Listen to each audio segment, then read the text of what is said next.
지금 보이시는 이 집으로 실제 현금 2,200만 원을 가지고 부동산 경매를 통해 4개월 만에 매도했고요. 세전 2,900만 원 수익을 냈습니다. 매수부터 매도까지 들어간 돈과 번 돈 모두 다 공개해보겠습니다. 안녕하세요. 부자토끼입니다. 저는 20대 사회초년생으로 200만 원짜리 평범한 월급쟁이입니다. 다들 저보다는 대부분 더 많이 받으실 거라고 생각합니다. 정말 열심히 일하는데도 월 200만 원이 꽂히는 제 통장을 보면서 돈이 모이지 않는 것 같다라는 답답함이 있었습니다. 다른 친구들보다 소비도 그렇게 크지 않은 것 같은데 다른 친구들이 훨씬 더 잘 모으는 것 같다는 생각도 많이 했어요. 이 영상을 보고 여러분들도 200만 원짜리 월급쟁이 얘도 하는데 나도 할 수 있겠다. 그런 생각이 드셨으면 좋겠습니다.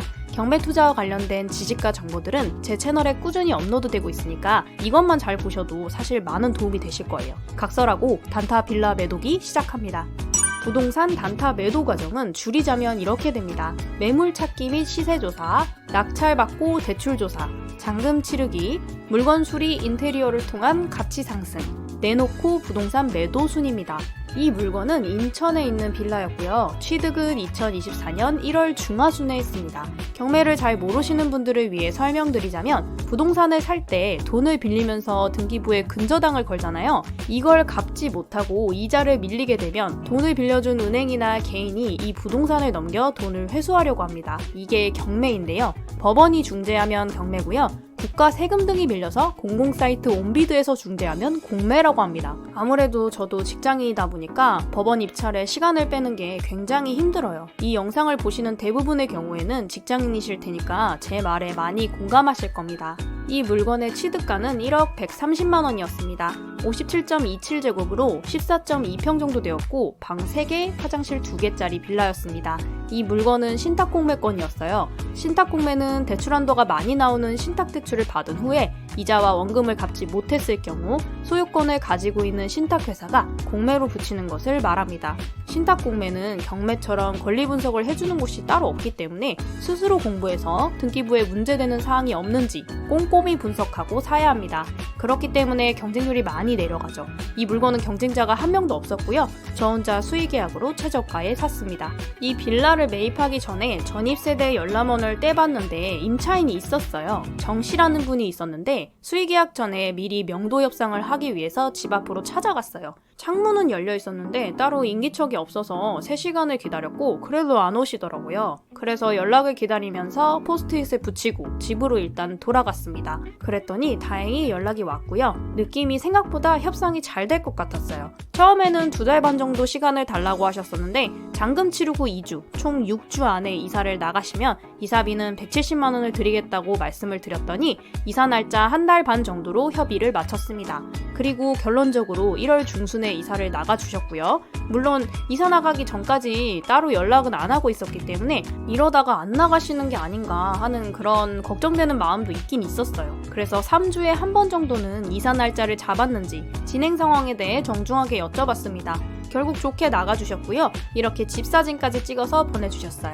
본인들이 살면서 썼던 공과금은 다 처리했다는 내용도 함께요. 역시 이사비는 좀 여유있게 책정하면 명도에 도움이 되는 건 확실한 것 같습니다. 이사비는 야박하게 잡지 마시고 사시는 가격을 싸게 산다는 것에 집중해서 잡으시면 좋을 것 같습니다. 신탁공매의 경우 대부분 사연 있는 물건들이 나오기 때문에 이 집도 나름의 사연이 있으셨어요. 원래 자기 이름으로 대출을 받아 구입한 주택이었는데 나름의 개인적인 사정으로 아는 지인에게 명의를 넘겼대요.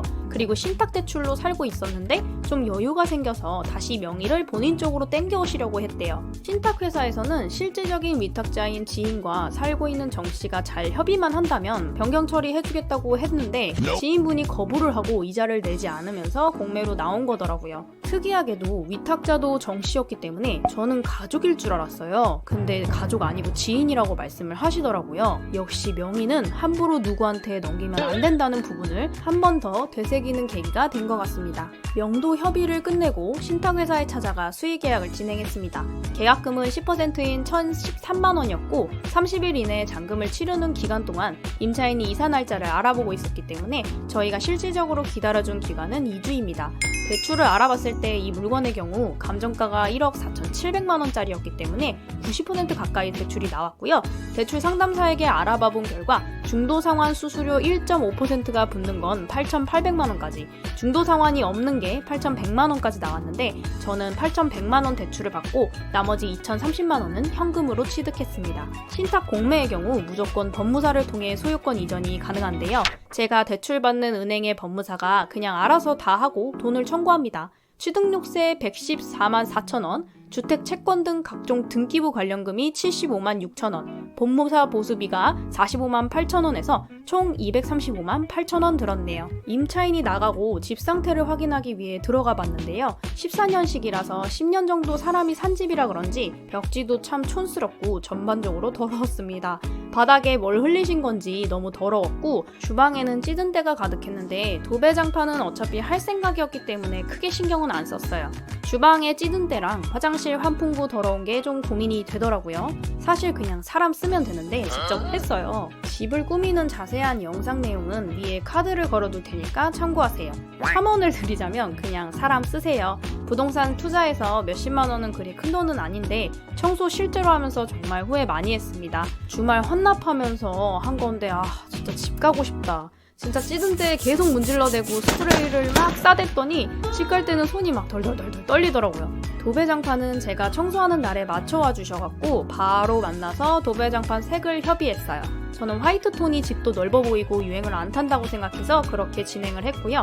도배장판 비용은 140만 원 들었습니다. 이 외에 집 환풍기 변경 및 각종 청소비, 왔다 갔다 유류비까지 13만 원 정도 더 들었고요. 이거 말고는 따로 집 내부에 들어간 비용은 없습니다. 매도 계획은 1억 3천에서 1억 3,500만 원이었고 집 단장이 끝나자마자 부동산 여러 곳에 내놔서 피터팬으로도 내놓고 그랬어요. 일주일에 한 분 정도는 집을 보러 오셨는데 처음에 2달도 안 돼서 집을 1억 3,500만 원에 사겠다는 분이 있었어요. 근데 그분들이 살고 있는 집에 전세 이자도 못 내고 카드론도 받아놨던 상태였던지라 1금융권에서 대출이 거절이 나온 거예요. 2금융으로는 대출을 안 받겠다고 하셔서 계약이 한번 빠그러졌었어요.